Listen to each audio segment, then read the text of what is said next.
Hello, ladies and gentlemen, and welcome to this Sunday late afternoon, kind of on the cusp of an early evening episode of Ted's Boo Cellar with me, your most gracious host, Ted. Now, I hope I'm finding you all in a good state of mental, physical, and just general well-being today. And to everyone whose birthday it is today, happy birthday to you.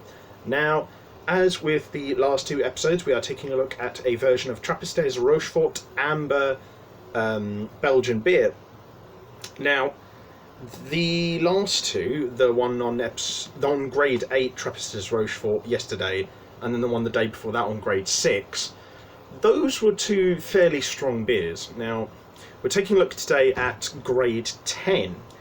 Now, keep in mind that grade 6 was 7.5%, and grade 8, I can't remember the exact number that was, but that was around about 9.3 to 9.8, I think, ABV. Don't quote me on that, but it was somewhere around that region, roughly.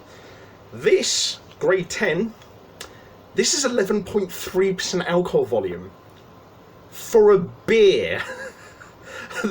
I've genuinely had some wines that are like barely even half the strength of this. This is mad. Like, I genuinely think this might be the strongest beer I've ever drank. Probably the strongest would probably be something like Fuller's Golden Pride Ale, or probably Trappistes Rochefort number 8. But like, it's still like this, like 11.3%. Like, the Belgians know how to make a good strong beer. Like, granted, I know this is probably going to knock my socks off, but I at least know that the way that the Belgians make their beer is going to be smooth, it's going to be clean, it's going to be nice and delightful, so that, you know, it won't like lacquer the skin off my mouth. So even if it is quite strong, you know, the texture of it won't be too bad. That's what I'm saying. So I'm looking forward to this. As with the last two episodes, I think the design of the bottle is quite nice. You know, there's a couple of ways in which I think it could be a bit sharper, but generally it looks good.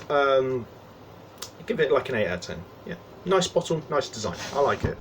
So, quick palate cleanser of water. And tell you what, we'll use this glass as well, because this has only had water in it. So, open up the bottle. Lovely stuff. This is perhaps understandably the most expensive out of the three Trappistes Rochefort bottles. This, I think, it was something like £5.29 from the Wine Barrel on Western Road in Brighton and Hove.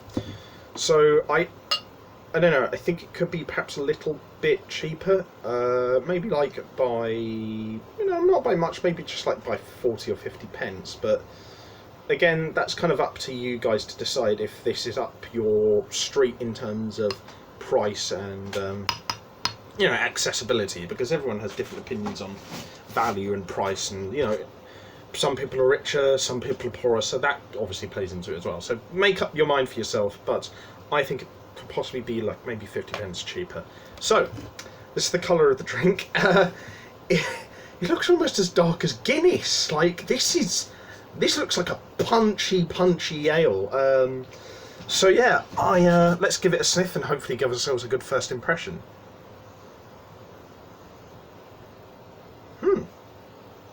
Surprisingly pleasant smell, actually. Doesn't smell too strong or harsh. Got a rich, dark, ambery sort of like smell to it. Strangely, it smells less harsh than Trappistes Rochefort number 8 that I reviewed yesterday, so that's quite interesting. But yeah, it can smell a bit of like Belgian beer, continental ale, like British dark ale tones, sort of caramelly undertone. Like, it smells quite nice and smooth. So it has a similar smell to the last two drinks, but nice and smooth. Doesn't stick in your nostrils too much.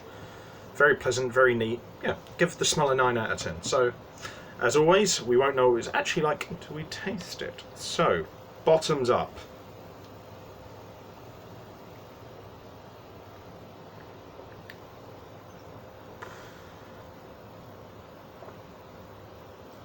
Whew.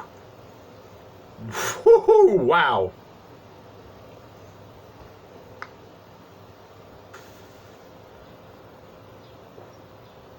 Oh, wow.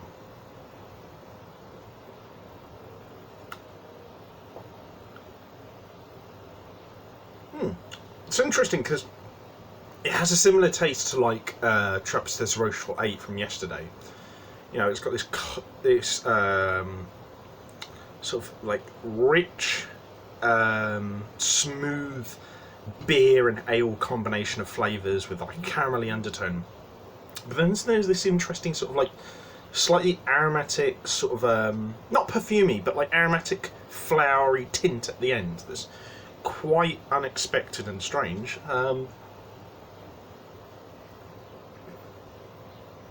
But does actually suit it quite well. It does give the finish quite an interesting sort of like flourish. So yeah, the flavour is quite well balanced. I think this has got, I don't know, I struggle to say the worst texture out of the 3 Trappistes Rochefort drinks I've reviewed, because the texture is still really smooth throughout and it's really palatable, and again it's really easy to swallow down. It's fine, but I don't know, there's something about the slight bit of fizz in this that I think doesn't really necessarily complement the blending of tastes and smells and flavours as well as it could do. That being said, the texture throughout is generally pretty excellent, like with most Belgian blonde beers and amber ales, but I don't know, I feel like if they toned down the fizz just a tiny bit, this would be this would earn itself like at least another 0.25 or 0.5 onto its rating. I mean, that being said, this is still really nice. Got a good caramelly undertone, nice little fragrant finish. The flavours throughout are pretty consistent.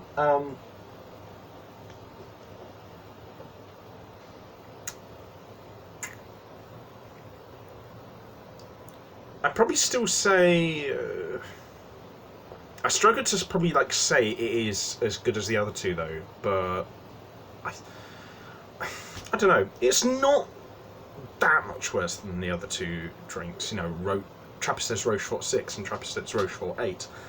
It's still really balanced. It's still a really good beer, and I would be happy to go out my way to get it again, but perhaps not maybe as regularly as the other two. I think my favourite one is probably grade 6 that I reviewed on Friday.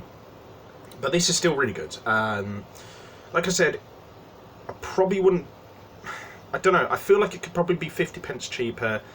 I feel like I would go out my way to get it again for myself in the future, but not as often as the other two. But that being said, it's still a really competently well-made Belgian beer. And I'm going to give it a 7.95 out of 10. I think it is really like nearly as good as the other two Trappistes Rochefort drinks. Frustratingly so, but there's just something, like there's just that little tiny bit of like maybe balance and texture that's just holding it back very slightly. But very respectable effort, really nice beer overall, and I would recommend it for, you know, people who are into beers, ales, and especially Belgian amber ales and beers. So try it out if you're interested. And if you're interested in something with as dark a colour as Guinness, but that is ultimately a very different drink. So, if anyone liked this video, leave a like, share and subscribe. I'll leave the links to my social medias and other YouTube channels in the video description below, so check those out if you're interested. And if you have any suggestions for future episodes of Ted's Booze Cellar, leave those in the comments section down below. So, as always, have fun, stay safe with whatever you're doing, wash your hands, take care of your family, stay safe in these trying times, take care of each other, drink responsibly, know your limits, and I'll see you guys at the bar next time on Ted's Booze Cellar. Bloody seagulls again. Alright, see you guys later.